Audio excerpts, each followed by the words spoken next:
Hello, I'm Stephen Malitz. I've been a law professor for 10 years, former chair of the Chicago Bar Association Real Property Law Committee, published author, and keep very busy. Okay, just put it there. Okay, Pat. So we're gonna rewind it a little bit. How long have you been practicing law for? 25 years. All right, 25 years. You guys can relate. I've been in my field for 20. So you've talked to some people.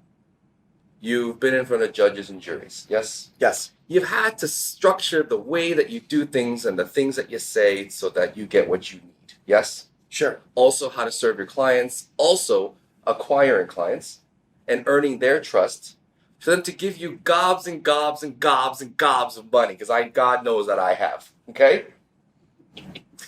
So, let's talk about this. A first interaction with a potential client, prospect. Let's talk business here. Okay. All right. What are you thinking in your head? By the way, we haven't really prepped any of this because I wanted it this way, because I just wanted to make sure you all know that this is exactly how a modern entrepreneur, a modern business person thinks. I don't care what industry. So, what are you thinking? Well, I'd like to thank Daniel for giving me no preparation at all in connection with this extended interview. I have no idea what we're talking about. Apparently, I've just received my first question. So what happens is that a potential client might be referred, they might see me, and they have a pain. They have a need for help. So I might receive a telephone call. In that telephone call, I want to screen, speak with the client, find out what the matter is about, instead of giving legal advice by phone. And with an eye toward the client coming in, we can meet one another and we can talk in more depth. So stop right there. Talked about pain. It'd probably be like easier for you to just talk about lollipops and unicorns and go and drink with your buddies, right? That would be more fun for you, wouldn't it? Right? Sure. And you could probably shoot the shit with the clients that call you and not talk about anything relevant just to make yourself feel better. That's a possibility, isn't it? Sure. Okay. But you go right to the pain, yes? Well, yes, when somebody's calling me, they have an issue they might need work on. It could be a contract, or it might be a piece of litigation, and it's something, a cloud over them, something that's dragging them down, and they would like some relief. When people call Steve, and I remember when I called you, I had a problem. Steve, I had a problem.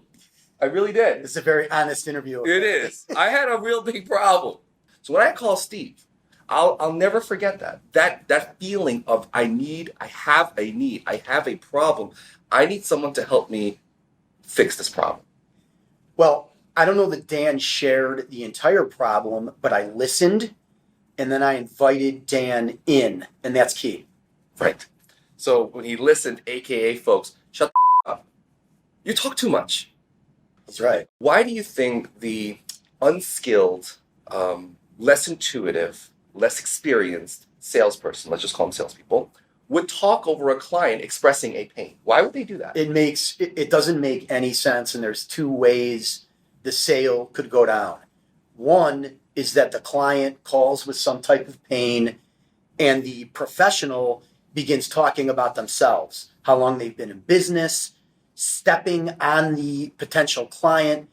I know that I can help you. I know what you need, without even hearing the entire problem, and maybe even talking about the cost of the services before the client can even vent. It's necessary for the client to be able to speak and vent for a couple different reasons. First of all, to explain what the problem is, and second of all, to be able to emotionally let loose, and they want to be as complex and detailed as possible so they feel good while you remain quiet. I'm sorry to step on you, actually. No, man. I'm dying inside. I'm dying inside. How did you get here? How did you figure this out? Part of being a professional is having common sense and having emotional intelligence, like all of you do.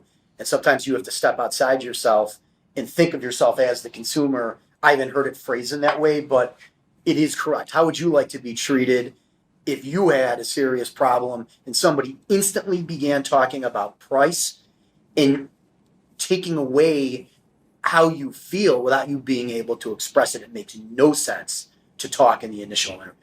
And we're talking about emotional intelligence, and in your field as well as ours, we're dealing with a lot of emotions. I mean, truth be told, you'll be the first one to know. I have cried in front of this man. I really did. Why? Because I had a problem.